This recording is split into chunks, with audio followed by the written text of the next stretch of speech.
أعوذ بالله من الشيطان الرجيم بسم الله الرحمن الرحيم نحمده ونصلي على رسوله الكريم أما بعد أعوذ بالله من الشيطان الرجيم بسم الله الرحمن الرحيم جزا الله أن محمد ما هو أهله اللهم علمنا ورشد أمورنا وزنا من شرور أنفسنا ومن سيئات أعمالنا أستغفر الله الذي لا إله إلا هو الحي القيوم وأتوب إليه ولا حول ولا قوة إلا بالله العلي العظيم اللهم اهدنا واهد بنا واهد الناس جميعا وجعلنا ثوابا لمن اهتدى اللهم انصر من نصر دين محمد صلى الله عليه وسلم واجعل منهم اللهم ارزقنا شهادة في سبيلك وموتا بلاد حبيبك لا إله إلا أنت سبحانك إني كنت من الظالمين আমি মোহাম্মদ রুকনুদ্দিন নন্দিনা পুরাতনপাড়া জামালপুর অধিবাসী বাংলাদেশ আমার দেশ আজকে 17 তারিখ মাস 2025 সাল আল্লাহ সুবহানাহু ওয়া তাআলার দরবারে লক্ষ লক্ষ শুকরিয়া আদায় করি যে আল্লাহ সুবহানাহু ওয়া তাআলা আমাদেরকে কথা বলার মতন তৌফিক দান করেছেন এবং চোখে দেখার মতন তৌফিক দান করেছেন।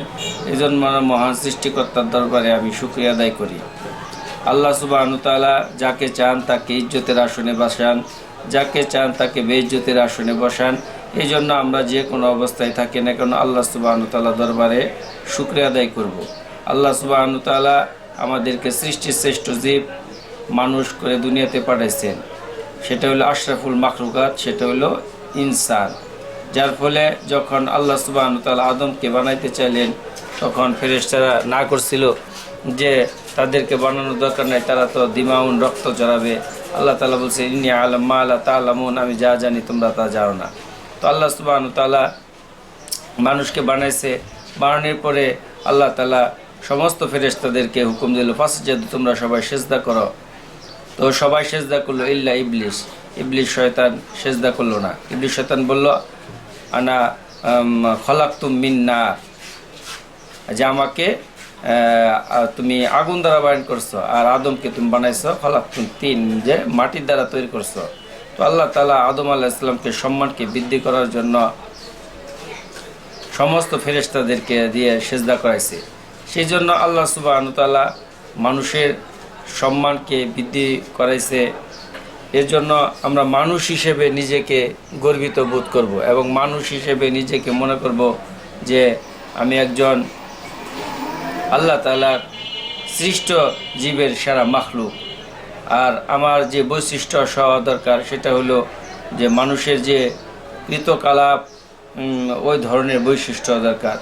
মানুষের বৈশিষ্ট্য হয়েছে মানুষ, তাকে আল্লাহ তাআলা চোখ দিছে, এর দ্বারা সে ভালো কাজ করবে, কান দিছে ভালো কথা শুনবে এবং জবান দিছে ভালো কথা বলবে এবং মানুষকে সত্য এবং ন্যায়ের দিকে আহ্বান করবে এবং মানুষকে অন্যায় এবং অসত্যর পথ থেকে বিরত রাখার জন্য চেষ্টা করবে।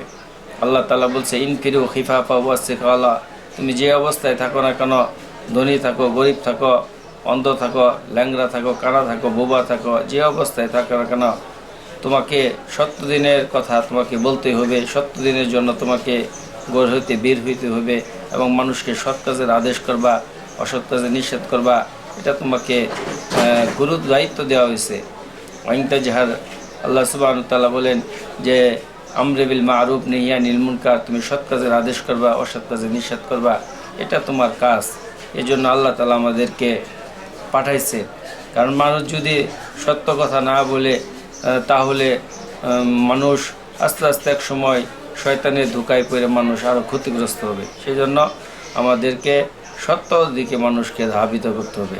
আমার কৃতকর্ম, আমার চলাফেরা, আমার প্রত্যেকটা কদম এর দ্বারা মানুষ যাতে করে আমাকে ফলো করে এবং বলে যে না এইভাবে চলা দরকার। সেই জন্য প্রফেট মুহাম্মদ সাল্লাল্লাহু আলাইহি ওয়াসাল্লাম আমাদের জীবনে তিনি আমাদের আদর্শ। তিনি কিভাবে মানুষের সাথে কথা বলতে হবে, তার মুআমালাত, মুআশারাত, লেনদেন, মানুষের সাথে আচার ব্যবহার, মানুষকে মাফ করে দেওয়ার মতন ক্ষমতা এবং মানুষকে সাজা দেওয়ার মতন যে বিধিবিধানগুলো আছে সেগুলোকে তিনি বাস্তবায়ন করে গেছেন এবং মানুষের মাঝে এটা প্রকাশ করে গেছেন। এবং আল্লাহ রাসূল সাল্লাল্লাহু আলাইহি ওয়াসাল্লাম তার যে মক্কার জীবনী এবং মদিনার জীবনী সমস্ত কিছু ইতিহাস আজকে আমরা যদি পড়ি এবং জানি তাহলে বোঝা যাবে যে আমাদের প্রফেট মুহাম্মদ সাল্লাল্লাহু আলাইহি ওয়াসাল্লাম তার জীবনের ইতিহাসগুলা আমাদের প্রত্যেকের জানা দরকার। এই জন্য আমরা যে অবস্থায় থাকি না কেন আমাদেরকে সত্য কথা আমাদেরকে বলতে হবে। আমরা যদি সত্য প্রকাশ যদি না করি তাহলে এর দ্বারা আমি নিজে ক্ষতিগ্রস্ত হব, জাতি ক্ষতিগ্রস্ত হবে, পুরা পৃথিবীর ওয়ার্ল্ডের ভিতরে সমস্ত জিন এবং ইনসান ক্ষতিগ্রস্ত হবে।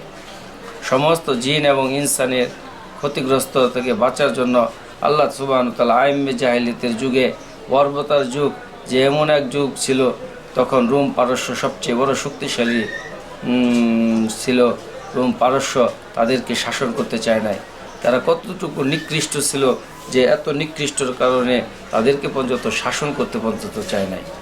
আর ওই মানুষগুলোকে আল্লাহ রাসূল সাল্লাল্লাহু আলাইহি ওয়াসাল্লাম মানুষকে সত্য কথা বলার কারণে মানুষগুলোকে আল্লাহ রাসূল সাল্লাম সাহাবা আজমাইনদেরকে সোনায় মানুষ হিসেবে পরিণত করছেন।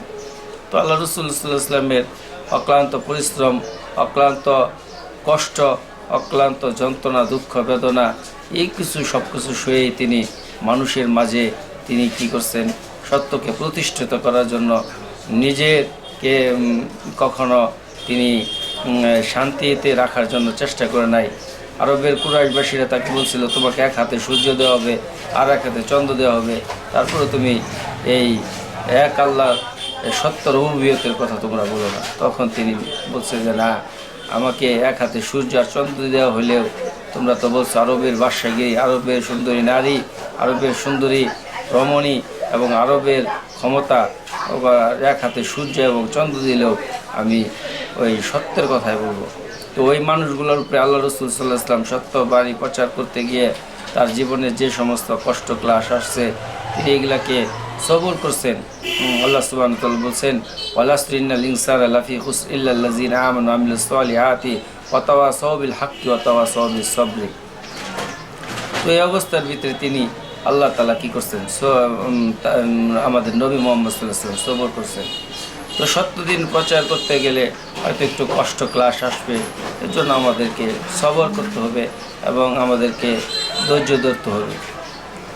তো যাই হোক, আমরা সাধু না সাজি, সাধুর ভান না করি, প্রকৃতপক্ষে ভালো মানুষ হই, দেশ এবং জাতি মানুষের কল্যাণে আমরা কাজ করব।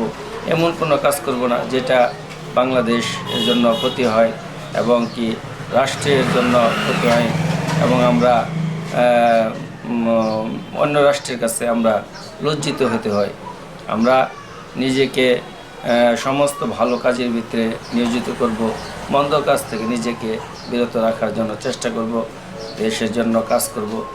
যাই হোক, আমার কথা বলার এটাই আজকে উদ্দেশ্য। সেটা হলো আমরা যে যার অবস্থান থেকে ধর্ম, গোত্র, গোত্র সর্বশেষে আমরা মানুষের কল্যাণার্থে নিজেকে উজাড় করে দিব, মানুষের কল্যাণার্থে নিজেকে বিলীন করে দিব।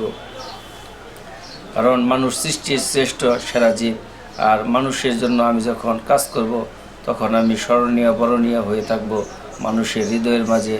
আর আল্লাহ তাআলা তো আমাকে এই জন্য অসংখ্য, আল্লাহ তাআলা বলছেন আরশে আজিমের ভিতরে যেদিন কোনো ছায়া থাকবে না, আরশের ছায়া থাকবে, সেদিনকে ওই ব্যক্তি আরশের ছায়া পাবে যে ব্যক্তি ন্যায়পরায়ণ বাদশা ছিল।